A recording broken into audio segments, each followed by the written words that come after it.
and we're still not able to give all the money away. The criticism I've heard oftentimes from colleagues when it comes to industrial development agencies when they give out tax breaks is the fact that, well, it's not fair. One gets it, one business gets it and another one doesn't. Well, I can make the same argument that that's what's happening here. We have one industry getting a tax break when there are other industries that certainly are deserving of them as well. So while I will support the bill because it does provide a tax cut, I do think it's important for us to be mindful of how much we are offering and to what industries we are providing it for.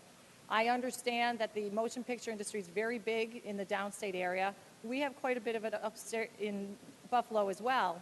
But as you can see, what's been happening is you've gotten a tax break in Connecticut. There's one in New York. You've got one in New Jersey. Well, now we're in a war of who can offer the biggest tax break. And at the end of the day, the taxpayers of this state are the ones who are going to lose. So, again, I'm going to support this bill. However, I think a message to the governor should be here that we need to be very mindful of the level of break that we're offering and the manner in which we're doing it. Thank you, Mr. Speaker. Thank you, Ms. Corwin. Mr. Roth. Mr. Speaker, will the sponsor yield for a couple quick questions? Ms. Gunther, will you yield? Yes. Ms. Gunther yields. Okay, so this additional 10%, do you know why were the original counties that are eligible for this chosen to be eligible for the additional 10%? That was back in 2004, and I guess they chose, I don't really know why they chose those counties, and omitted the other 12 counties that I'm including in this bill. But, I mean, was it regional to the state? I mean, I see the list of counties. It looks like a lot of, kind of North Country, into Western New York. And so was it intended to benefit particularly upstate? Now we're kind of bringing it a little further downstate? Right. There was already existing film being done in those areas at that point in time. So that's why they were given the incentive. Okay. So then the next logical question is, why did we pick these counties that are now going to be added to this? Basically, it's 12 more counties: Columbia, Dutchess, Greene, Orange, Putnam, Rensselaer, Saratoga, Suffolk, Sullivan, Ulster, Warren, and Washington. The ones that were kind of excluded were Nassau, Westchester, and Rockland because they are in the film zone area around New York City, which already has these incentives. Okay, so because of their proximity, so they can already, participate in the program. So, this is an additional percentage they get, correct? Yeah. The 10% goes into the 12 counties, the additional. They already have 30%. That was already in existence. But now we wanted parity with the other counties, so we will now get an additional 10% to encourage production in areas like that. So is it then that, those other counties like Nassau and Westchester and Rockland, I understand that obviously they have a proximity to New York City. So is it more that they are already in a position that they're getting a lot of yes. entertainment coming in, and this is intended Absolutely. to help the others bring that in? And they're able to use their vendors, etc. Okay. All right. Thank you.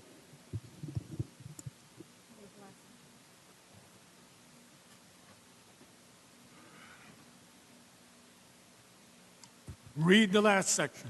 This act shall take effect immediately. Clerk will record the vote.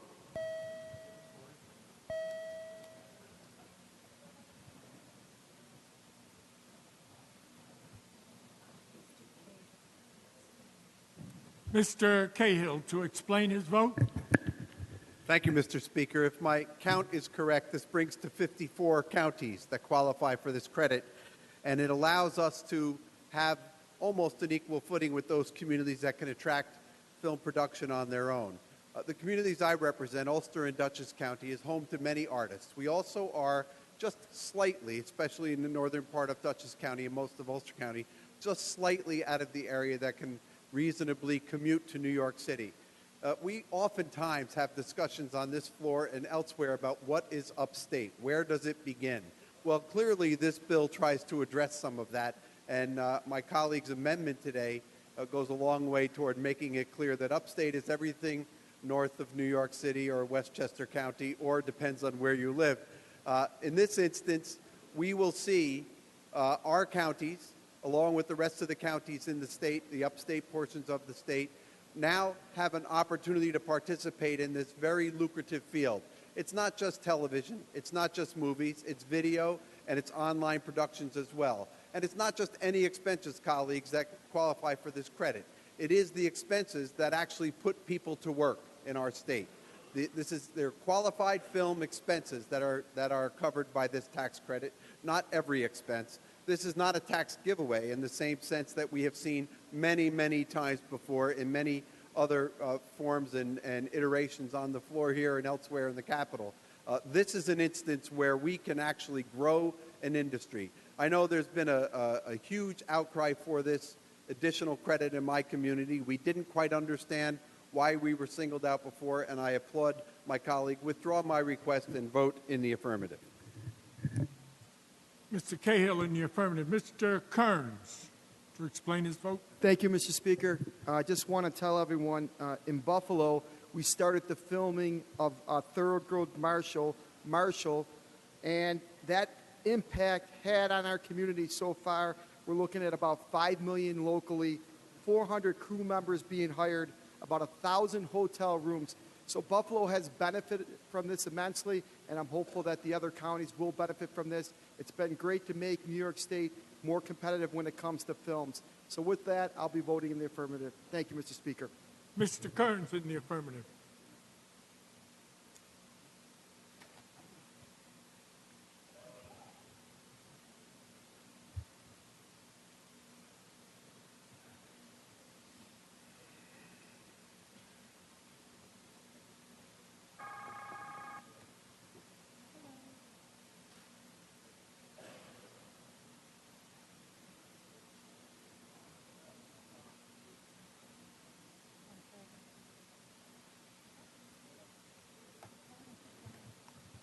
Are there any other votes? Announce the results. Ayes 98, noes 6. The bill is passed. Assembly 6801B, Rules Report Number 130. Mr. Lenthal, an act to amend the education law. On a motion by Mr. Lenthal, the Senate bill is before the House. The Senate bill is advanced. Read the last section. This act shall take effect immediately. Clerk will record the vote.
Are there any other votes?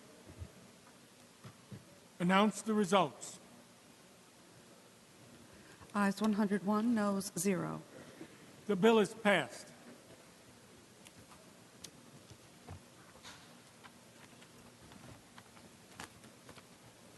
Assembly 9991, Calendar 718, Ms. Simotas, an act to amend the general obligations law. An explanation is requested. Ms. Simotas.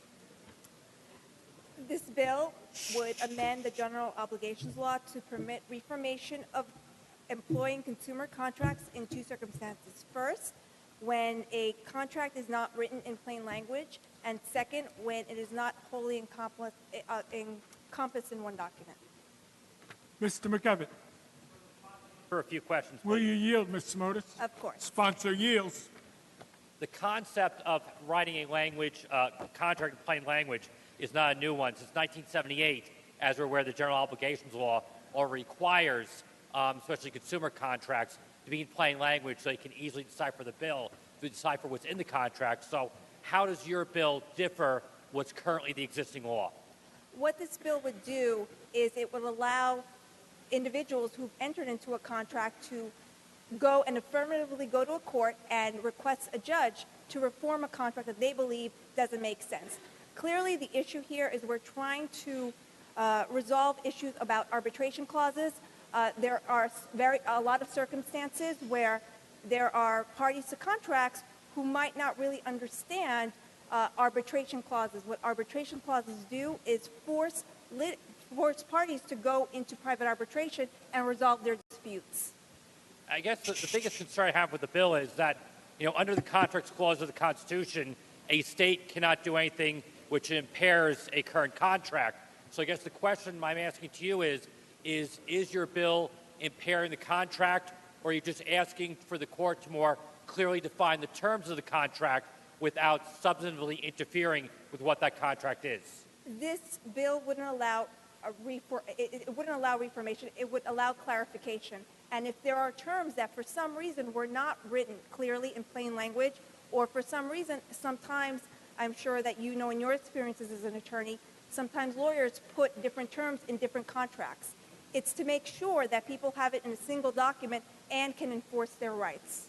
Right, but it was not going to go and change what those substantive terms are and the intent of what the parties did when they entered into the contract agreement. No, it's just reformation and clarification, and not to change the terms. Okay, thank you. Read the last section. This act shall take effect on the 180th day. Clerk will record the vote.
Are there any other votes? Announce the results. Ayes 105, noes 24. The bill is passed. Mr. Morelli. Thank you, Mr. Speaker. Before we go to the next set of bills, let me ask members of the Transportation Committee to join Mr. Gant in the Speaker's Conference Room. Transportation in the Speaker's Conference Room. Transportation Speakers Conference Room. Mr. Morelli. Yes, thank you, Mr. Speaker. Members have on their desks an A calendar. I now move to advance the A calendar. On Mr. Morelli's motion, a calendar is advanced.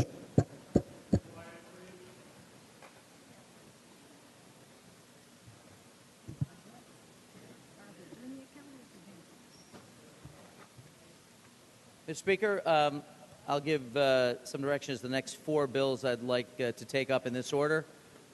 First, off the A calendar, on page 8 of the A calendar, I'd like to take up first Rules Report 407 by Ms. Mayer. Then back to the main calendar for calendar 705 on page 80 by Mr. Dinowitz. Follow that with calendar 850 on page 89 by Ms. Weinstein. And follow this group with Rules 222, page 13 of the main calendar by Mr. Avenanti.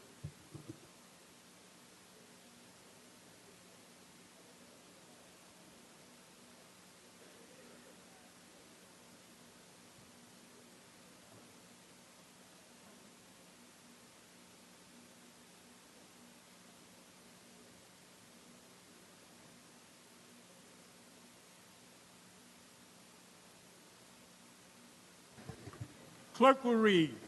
Assembly 9932A, Rules Report 407, Ms. Mayer. An act establishing the Yonkers City School District Joint Schools Construction and Modernization Act.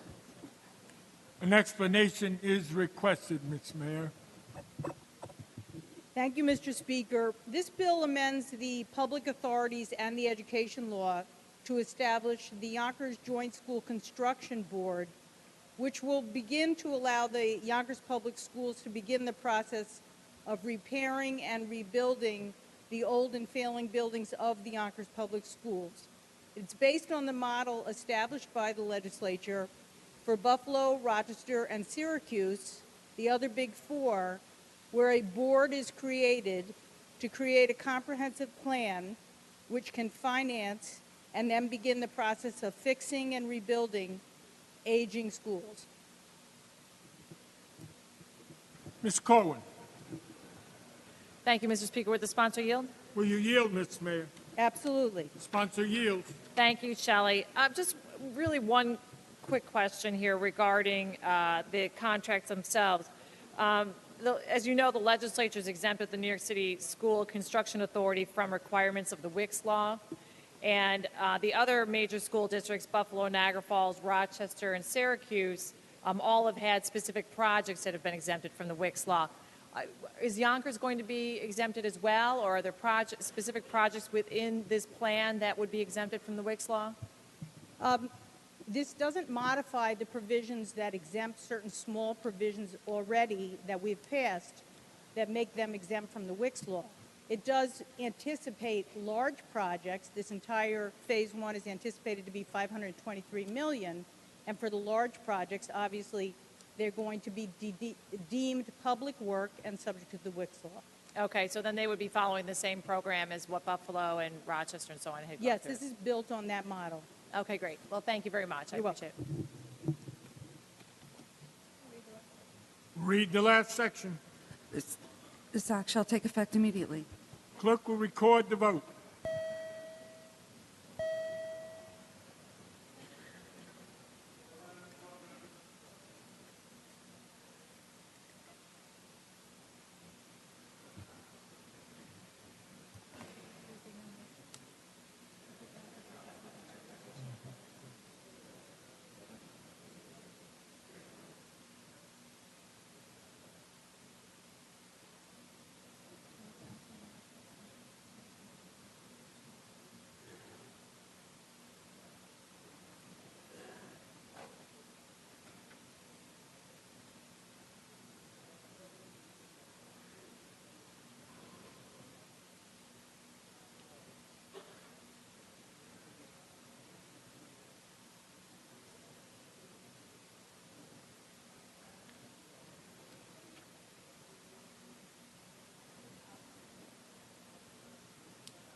Are there any other votes?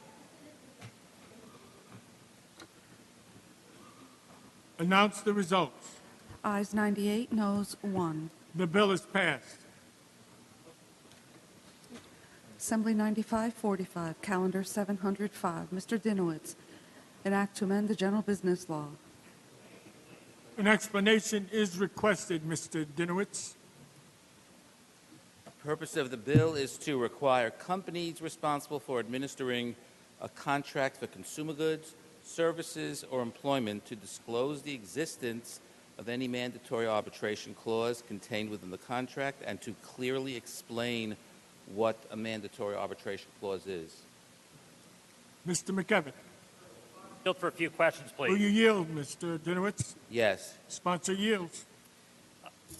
I actually have several questions about how you're not necessarily in this bill explaining what the arbitration contract is, but you do a couple of key terms to redefining what is consumer goods and what is a mandatory arbitration clause. And what I mean by that, if you go to page 1, line 8, consumer goods has been defined for quite some time as good wares, merchandise, or services purchased or paid for a consumer, but you also use the word employment.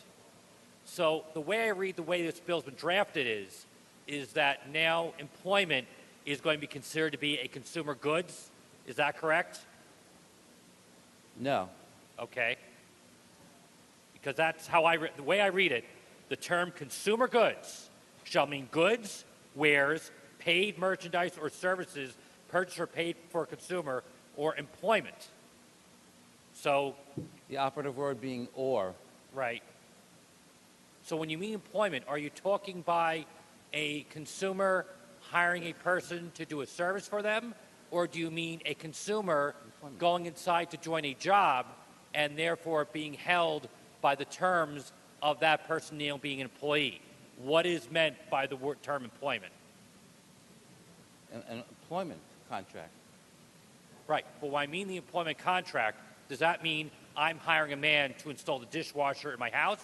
Or does it mean I'm now going and being employed at a company, Yes. and therefore the employment's now considered a consumer good? Is that type of contract here? The latter. The latter, okay. So, and under the laws that's been for quite some time, a mandatory arbitration clause in these consumer type agreements have been prohibited for quite some time, correct? Prohibited? Yes. No. Okay. I'm sorry. Say it again. Let me read something. Under General Business Law, Section 399, it states in the written contract or sale or purchase of consumer goods, nothing can be construed to prohibit an agreement of mandatory arbitration clause. So these mandatory arbitration clauses in consumer goods, my understanding, has been prohibited for quite some time, haven't they? Except to the extent that a particular prohibition would be preempted by the federal court ruling of the United States Supreme Court. But yes, 399 would have that prohibition. And so and this is where I'm going with the argument. Many times in municipalities or in union situations, there'll be a collective bargaining agreement. And a collective bargaining agreement, many times, will go and have perhaps arbitration clauses. And I'll give you an example which I'm very familiar with. A municipality gets into a collective bargaining agreement with a union, let's say a CSEA bargaining unit.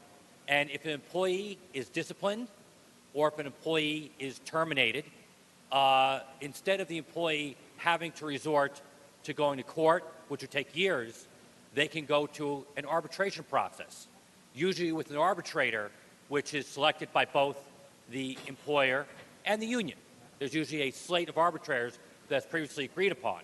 So my concern is the way the language of this bill is written is that it would prohibit those arbitration clauses which have existed for some time.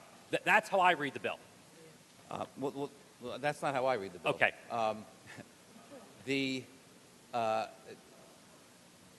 such clauses that are become that are a result of collective bargaining are not those that is contemplated in this bill. As you know, the vast majority of people who are employed, unfortunately, are not members of unions or part of a collective bargaining agreement. So that's what we're talking about here.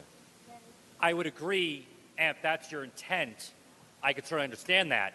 But the way that I read the language, that's not what it says. It doesn't say employment except for that in a collective bargaining agreement. It just uses the word employment in general. So again, the way that I'm reading the language, and it's interesting we're talking about plain language in drafted contracts, that if you're going to go include the word employment, that this bill would therefore prohibit all these arbitration clauses, which in my experience has been quite beneficial to employees. I've seen employees that have been quickly, terminated for maybe poor cause, and the arbitrator, within 2 or 3 months, restores their job to back pay. And that's just my concern, the way that this, to me, is just broadly drafted, the way I read it. Well, first, don't be concerned. Yeah. That's not what the bill would do. And the bill actually requires the disclosure of a mandatory arbitration clause and a plain language explanation. So it doesn't say you can't do what you're concerned the bill says you can't do. And I think the language, at least how I read it, it's pretty straightforward. I think it's pretty straightforward, too. And I think it prohibits it. Again, I understand your intent, but then I would consider amending the bill to say employment in a situation where it was not a collective bargaining agreement or a situation whereby an individual on their own without those union rights protections. But again, you just simply take the word employment and is now making employment a consumer good, the way the bill has been drafted, under page 1, line 7, 8, and 9. Well, I don't see the word prohibited there. Where do you see that word? Because what it is that you are amending section 399-C of the general business law, and subsection B deals with the term consumer goods. When you go further down in 399, and when you get to subsection 2, that is the prohibition clause. So what you're doing here is you're changing a term and a definition which doesn't apply just to this bill, but the entire section 399-C of the general business law, which would then go and take that prohibition clause and put it into the employment contract. Well, that's an interesting interpretation, not a correct one, but an interesting one. But the actual meat of the bill is section 3, which states that that a consumer contract, that there has to be a disclosure and a clear explanation of the mandatory arbitration clause.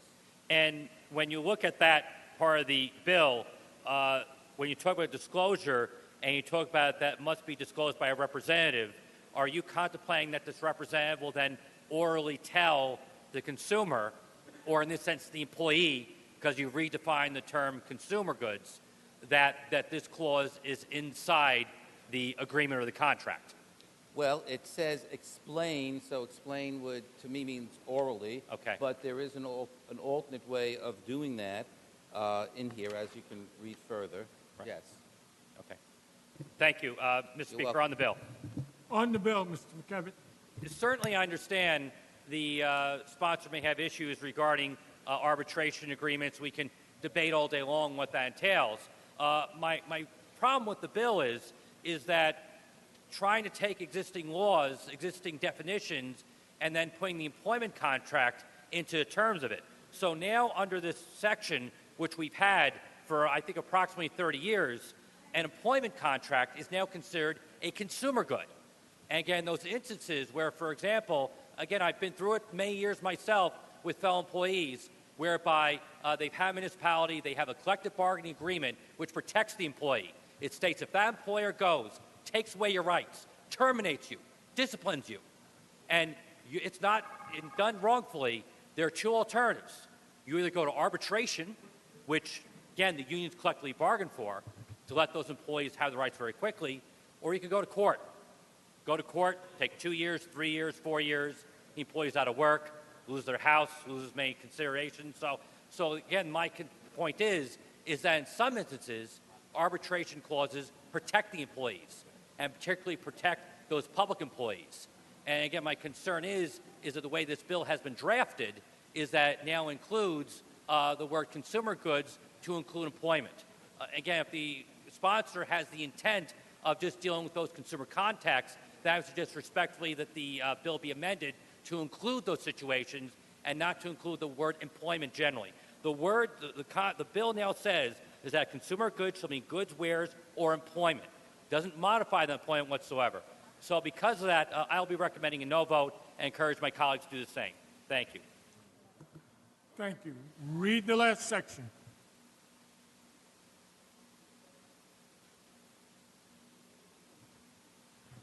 This act shall take effect on the 180th day. Clerk will record the vote.